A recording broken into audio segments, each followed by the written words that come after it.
بسم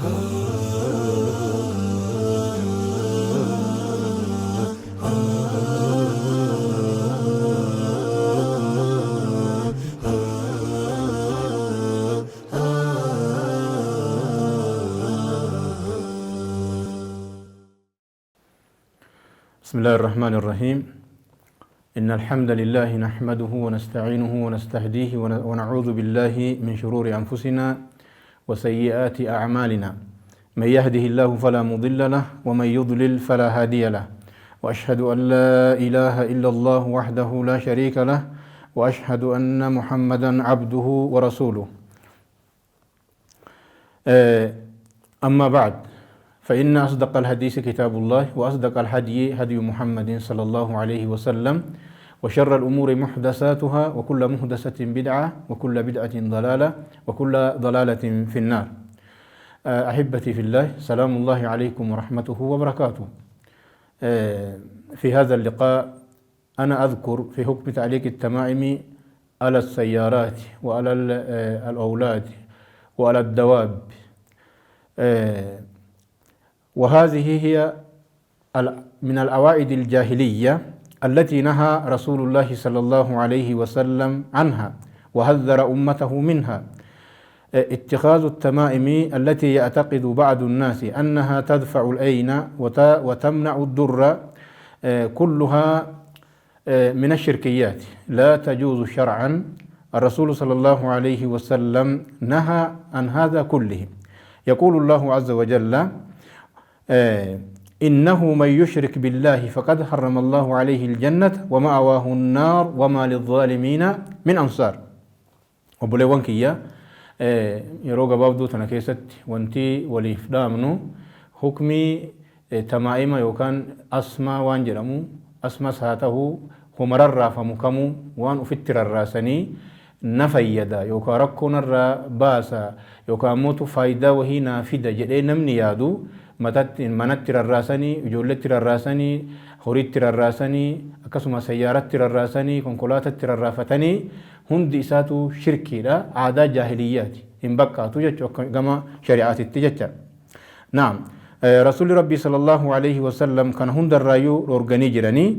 Maal jedha hadiisa imaamu Ahmad odeesse Uqbaa ibnu Caamir al-Juhanirraa radiyallahu anhu anna rasuulallahi sallallahu alayhi wasallam aqbala إليه رهط فبايع 9 وأمسك عن واحد.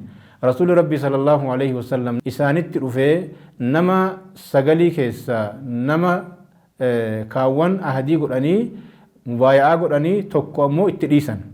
فقيل له: يا رسول الله بايعت 9 وتركت هذا. نما سغلي مبايع قوتي تقو كان ما إفتي جدني رسول ربي قافتني جنان. فقال: إن عليه تميمة إسر أسمى تجرى أسمى في الراقبة كناف ديسي يجي. فأدخل يده فقطعها فبايعه. إيغاسي هرك إسا سينسي أسمى سن الراكوتي إيغاس أمو رسول ربي مبايع قولي. وقال هنجد رسول الله: من علق تميمة فقد أشرك. نمني أسمى الرافتي يوكانو أسمى ساته ومتى هاته وان نفيدا بؤانا بوسا جد إيادو تكا نمني دلقي فقد أشرك شركي دلقي جرا جنا. نعم.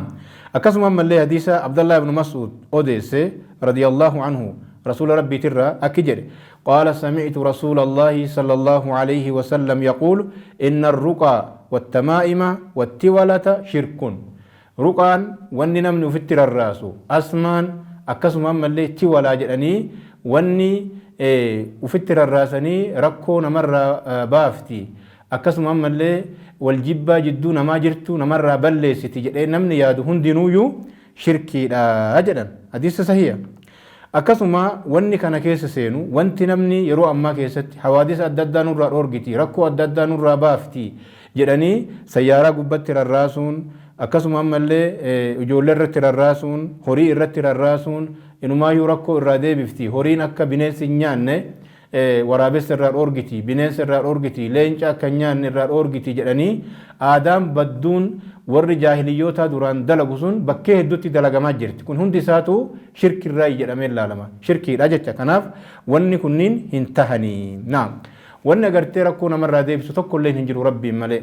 rakkoonis harka rabbi jirti akkasuma faayidaaleen harka rabbi jirti jecha kanaaf rasuuli rabbi sallallahu alaihi wasallam warra waan akkana kana dalagu hin abaaran agartee irratti kadhatan jecha namni waan tokko man ta'allaqa shay'an namni waan tokko rarraafate wukila ilayhi isatti erkifama namni ammootu lubbuu isaatitti erkifame rabbiin ammootu tika isaa dhiisee isumaan uf eega waan kana rarraafatte uf tiisi jedheen xiqqeenni kana gadi hin jiru namni agartee harka rabbii jira amurri hundisiitu harka rabbii kenna jirti wannummaan takka wanni harka rabbiitiin ala jiru tokko illee hin jiru asmaanis homaa namaan gootu akkasuma wararraafatu illee homaa namaan gootu wanni adda addaa wanni namni itti fayyadamu wanni namni itti rarra'u kun hundi isaatu homa tokkoyyuu nama hin gootu jechaadha kanaaf namni agartee waan akkanaa kanatti rarra'ee waan akkanaa kanatti qalbii isaa rarraaseetiin hin jedhe shirkii dalagee jira namni shirkii dalage immoo jannanni rabbii isarratti haraama